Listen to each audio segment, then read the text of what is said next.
Жіппен секіру. Қазақи ауыл балаларының ойыны. Ойынға құлаш жарым жіптерді балалар өз дене тұрақтарына сай өлшеп алады. Бұған қылдан, жүннен есілген және басқадай жіптер пайдаланады. Арналған жіпті ұл, қыз демейік, екі ұшынан қолымен ұстап тік тұрып, екі аяғын қосып тік секіріп, аяқ астынан айналдырып өткізіп, бастарынан да асыра жіпті айналдыра жіппен секіріп ойнайды. Кейде жіпті айқастырып та мәнерлеп секіреді. Кім көп рет жіпті аяқтарына соқтырмай төзімді ойнаса, сол жеңіске жетеді.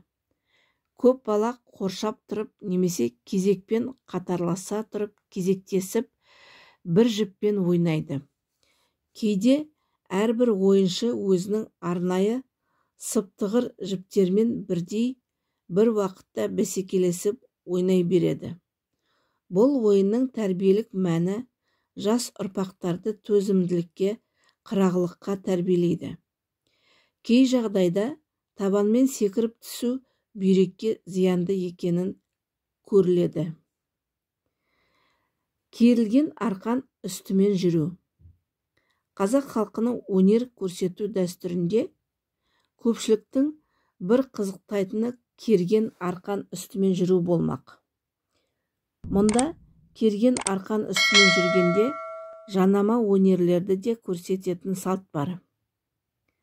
Оған арқан үстімен жүргенде қолына тепе-теңдік сақтау үшін, сырық ұстау, өз шеберлігін көрсету үшін қолына су құйған ыдыс ұстау, ыдысты басына қойып жүру сияқты өнерлер көрсетеді.